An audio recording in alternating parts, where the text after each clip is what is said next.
maka malaikat maut turun ke sini. Makanya ketika sakaratul maut sudah datang, maka yang baca Quran hentikan. Kenapa? Oh, memang gitu ya. Jangan semakin kenceng. Ayo Pak, insya Allah Pak, gitu. Al-Baqarah Pak, Al-Baqarah Pak. Al-Kahfi, Al-Kahfi. Enggak lah. Yang baca Quran berhenti dulu. Kemudian digantikan dengan kita mentalkin. Antum agak ke sana dikit. Masya Allah ya. Orang yang meninggalnya kooperatif ini.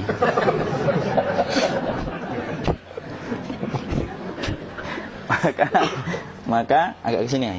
Maka disunahkan kita untuk mentalkinnya.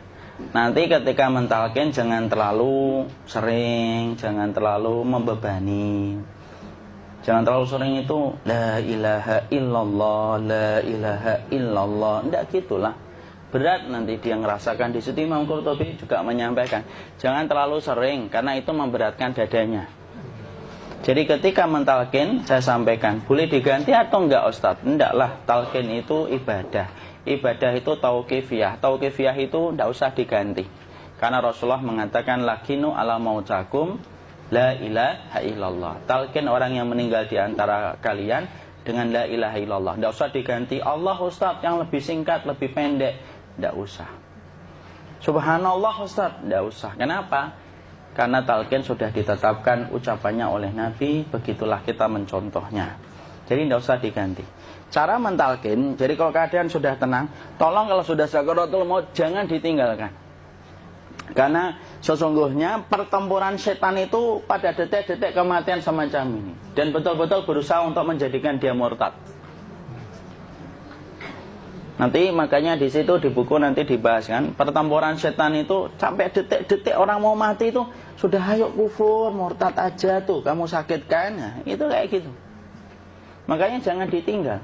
Capek gitu kok nggak meninggal gitu ya. Udah gantian mas. Dan jangan kemudian meninggalkannya. Mangkat dulu gitu. Tidaklah, janganlah. Terus ditampingi terus. Kalau bisa ya sudahlah, berikan waktunya kita untuk sementara waktu itu betul-betul berkhidmah kepada orang yang kita cintai terakhir kalinya. Cara kita kemudian mentalkin adalah, yaitu adalah di sebelah kanannya la ilaha illallah. Biarkan dia mencerna dulu, tidak usah buru-buru kemudian kita langsung nimpali lagi. Dia mencerna dulu sembari kita doakan, peluk, ya Allah dimudahkan gitu. Kalau ada orang yang bisa ngucapin la ilaha illallah itu siapa yang memberikan itu Ustaz? Yang memberikan kekuatan Allah Pak. Karena ngomong aduh aja sudah tidak mampu. Makanya Allah berfirman dalam surat Ibrahim, yusabbitullahu alladhina amanu bil qawli tsabit fil hayatid dunya wa fil akhirah. Allah teguhkan perkataan orang yang beriman dalam kehidupan dunia dan akhirat. Dunia itu ya ketika menjelang kematiannya. Makanya dia bisa ngomong la ilaha illallah. Sebenarnya ngomong aduh aja udah gak mampu. Kalau bisa ngomong, dia pasti ngomong aduhnya dulu. Tapi Allah yang menggerakkan. Ngomong la ilaha illallah. Makanya mangkana akhiru kalamihi la ilaha illallah dakhalal jannah. Barang siapa akhir kalamnya itu adalah la ilaha illallah, pasti masuk surga. Makanya kita lagi la ilaha illallah. Dah. Cerna dulu. Enggak usah minta diburu-buru ya. Enggak usah gini. Ayo la ilaha illallah. Ayo.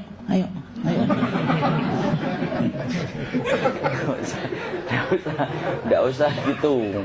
Ya, biarkan dia pelan-pelan gitu. Ayo tapak, ya Allah capek saya Pak. Enggak usah gitu. Dia ucapkan la ilaha illallah. Kemudian dia mencerna. Lalu kalau dia sudah mengatakan, antum mengatakan la ilaha illallah. Nah, kalau sudah mengatakan la ilaha illallah, berarti sudah. Enggak usah ditalkin lagi, enggak usah. Belum meninggal juga Ustaz? Enggak apa-apa, biarin aja. Dia di situ aja. Kecuali dia ngomong lagi dan enggak usah diajak ngomong, alhamdulillah ya Pak, ya Allah gitu. Terus dia jawab, alhamdulillah. Ya. Itu berarti ucapan terakhirnya alhamdulillah. Atau ketika habis ditalkin la ilaha illallah, dia ngelihat air. Nah, itu berarti ucapan terakhirnya air. Talkin lagi. Nggak usah marah. Aduh Pak minta air. Mau minta air nanti aja dikubur gitu loh. Jangan gitu. Biarin aja. Jangan kemudian setelah la ilaha illallah La ilaha illallah. Terus, ayo tutup, awas ya ngomong lagi ya. Nggak usah gitu juga. Maka kemudian setelah la ilaha illallah sudah, nggak usah diajak ngomong gitu. Terus kemudian nggak usah ada anaknya perempuan, ya Allah Pak, sudah bisa ngomong la ilaha illallah, usah gitu. Cukup dalam hati alhamdulillah gitu. Diam, kita dengerin gitu. Disitulah nanti biasanya detik-detik dia terakhir. Dia nanti ngeliat di sini Pak, prosesnya itu nanti kaki langsung sebagian jempol dingin dia. Kaki, telapak kakinya langsung kalau kita geningkan dingin kayak kaki yang kena AC langsung. Kemudian dia langsung ningkup gini, dikit dia, mulai kaku dia. Atau kalau enggak, gini dia. Langsung kayak jatuh, kayak kepala nanti yang paling terakhir, kepala itu pasti ada gerakannya Pak. Ini meninggal itu. Pasti gitu. Pasti gitu. Karena apa? Sudah tidak ada beban ruh yang menahannya. Ya, cabut ya, set pelan, maka kemudian malaikat itu. Tapi tetap sakit lah. Walaupun dikatakan ringan, tetap sakit. Maka kemudian sakit gitu. Set ngelewatin sini. Jantung kemudian sudah tidak berfungsi. Kemudian ginjal Pak, ngelewatin ginjal tidak berfungsi. Bapak bayangkan kan, kalau yang pernah sakit batu ginjal Pak, sepakat nggak kalau kita batu ginjal itu sakitnya luar biasa Pak? Itu baru titik batu kecil di ginjal. Kita bisa bayangkan tiba-tiba ginjal tidak berfungsi. Sakitnya kayak apa Pak? Tiba-tiba ginjal nggak berfungsi, pankreas naik, kemudian tek jantung. Jantung ini dia masih hidup dia, di sininya masih hidup walaupun jantungnya sudah berhenti. Naik. Kemudian mata, dia ngelewatin mata. Organ tubuh yang paling setia sama ruh itu mata. Maka kemudian mata dia ngelihat dia, set. Ngelihat set keluarnya, set naik dia. Ya dilihat ini sama dia. Makanya Rasulullah mengatakan innar ruha idza qubida tabi'ahul basar. Ruh itu kalau dicabut, mata itu ngikutin kemana perjalanan ruh itu. Makanya ada yang meninggalnya gini. Ya itu bukan tanda su'ul khatimah. Itu tanda fitrahnya mata ngikutin ruh. Atau kemudian bukanya sedikit. Ada yang kayak senyum Pak. Ada yang kesini yang keringetan. Nah itu tanda husnul khatimah. Ada yang senyum. Jadi sakitnya setelah selesai itu plong gitu loh. Makanya kemudian ada yang tersenyum. Maka itu tanda. Kalau kita ngelihat orang yang membuka mata kayak gini, tidak usah takut. Cepat-cepat kemudian kita nanti tutup. Biasanya kalau terlalu lama, itulah yang menjadikan ini tidak bisa ditutup. Makanya harus pakai kapas akhirnya. Karena apa? Karena pas meninggal nggak langsung ditutup. Biasanya karena perawat takut, dokternya juga nggak tahu itu, dibiarin itu. Makanya ada beberapa mata yang ditutup pakai tensoplas kan? Sebenarnya kalau langsung bisa nutup dia, fitrahnya nutup mata itu. Jadi kemudian kita baca Allahumma firlahu warhamhu wa'afihi wa'fu'an wa ta bismillah wassalatu wassalamu ala rasulillah, tutup. Bismillah. Tidak usah takut. Kecuali buka lagi ya, ini baru kita kabur. Kalau buka lagi Pak, Insya Allah Pak, ya Allah ya kita kabur bareng-bareng Pak. Diusap Pak, diusap gini. Enggak disenggol gini enggak. Begini kan, sudah meninggal dunia. Tangan boleh begini, boleh diluruskan, tidak ada ketentuannya. Boleh gini, boleh kemudian lurus. Tidak usah disalahin kalau ada yang lurus. Lu itu tangannya gimana sih? Posisikan kayak sholat. Tidak ada perintah kayak gitu. Jadi kemudian dikondisikan saja. Terus maka kemudian dipijit-pijit, akiknya dikeluarin. Kemudian jamnya dilepas, gigi palsunya dilepas kalau ada. Ya. Kemudian apa setelah itu? Coba buku.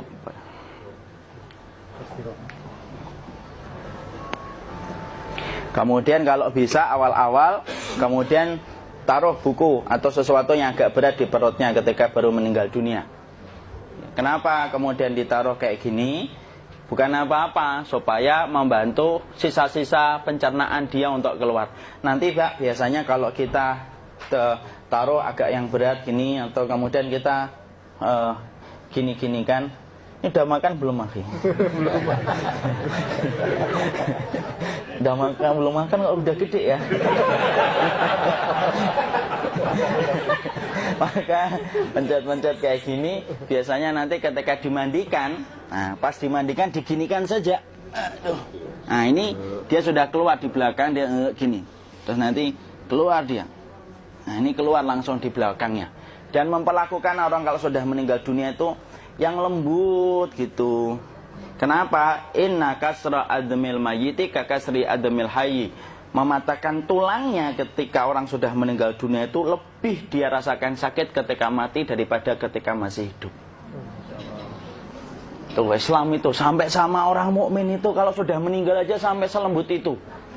Kok hidup kasar itu kebangetan dia jadi orang itu.